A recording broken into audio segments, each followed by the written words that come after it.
လက်မင်းကြီးကိုဖမ်းကျင်တဲ့ရုံကလေးဆိုတဲ့ပုံမြင်လေးကိုပြောပြပေးသွားမှာဖြစ်ပါတယ်။တခါကတာယာလှပတဲ့ဒေါ်အုပ်လေးတစ်ခုထဲမှာဖြူဖြူလို့ခေါ်တဲ့ရုံဖြူလေးတစ်ကောင်ရှိပါတယ်။ဖြူဖြူဟာတခြားရုံတွေနဲ့မတူဘဲထူးခြားတဲ့စိတ်ကူးတစ်ခုရှိနေပါတယ်ကွယ်။အဲ့ဒါကတော့ကောင်းကင်ပေါ်မှာတောင်းပနေတဲ့လက်မင်းကြီးကိုဖမ်းကျင်တာပဲဖြစ်ပါတယ်။ညာတိုင်းရောက်လာတဲ့အခါဖြူဖြူဟာတောင်ကုန်းလေးပေါ်တက်ပြီးလာမင်းကြီးကိုငေးကြည့်နေတတ်ပါတယ်ကွ။လာမင်းကြီးကဝိုင်းဆက်ပြီးဝါဝါဝင်းဝင်းလေးနဲ့တိတ်လှတာပဲက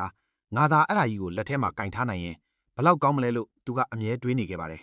။တညမှာတော့ဖြူဖြူဟာလာမင်းကြီးကိုဖမ်းဖို့ဆုံးဖြတ်လိုက်ပါတယ်။သူဟာတောထဲမှာအမြင့်ဆုံးတစ်ပင်ကြီးပေါ်ကိုအားစိုက်ပြီးတက်ခဲ့ပါတယ်။ဒါပေမဲ့တစ်ပင်ထိပ်ရောက်တဲ့အခါလာမင်းကြီးကဝေးဝေးနေတုန်းပါပဲတစ်ပင်ပေါ်ကိုဆင်းလာပြီးနောက်တော့အမြင့်ဆုံးတောင်ထိပ်ပေါ်ကိုအပြေးအလွှားပြေးတက်ပြန်ပါတယ်ကွ။တောင်ထိပ်မှာရောက်တဲ့အခါသူ့ရဲ့လက်ကလေးကိုဆန့်ပြီးလှမ်းဖမ်းပေမဲ့လာမင်းကြီးကိုမမိခဲ့ပါဘူးကွ။ဖြူဖြူဟာစိတ်ပြက်လက်ပြက်နဲ့ရေကန်နားမှာထိုင်ချလိုက်ပါတယ်ကွ။အဲ့ဒီအချိန်မှာရေကန်တဲကိုငုံကြည့်လိုက်တော့ဝိုင်းဆက်နေတဲ့လာမင်းကြီးကိုရေထဲမှာတွေ့လိုက်ရပါတယ်ကွ။ဝမ်းသာအားရနဲ့မိပြီလို့အော်ပြီးရေထဲကိုလှမ်းဖမ်းလိုက်ပါတယ်ကွ။ဒါပေမဲ့ရေတွေလိုင်းထသွားတဲ့အခါလာမင်းကြီးဟာပျောက်ကွယ်သွားပြီးဖြူဖြူလဲတကူလုံးရေဆိုးရွှဲသွားပါတော့တယ်ကွ။အဲ့ဒီအခါသူ့ရဲ့ဘေးနားမှာပညာရှိလက်ကြီးတစ်ကောင်ရှိပါတယ်။လက်ကြီးဟာဖြူဖြူကိုပြုံးပြီးဒီလိုပြောလိုက်ပါတယ်။ဖြူဖြူယုံကလေးလာမင်းကြီးဆိုတာဖမ်းယူစုပ်ကင်ထားဖို့မဟုတ်ဘူး။ကွဲအဝေးကနေငေးကြည့်ပြီးသူ့ရဲ့အလင်းရောင်ကိုခန်းစားဖို့ပဲဖြစ်တယ်။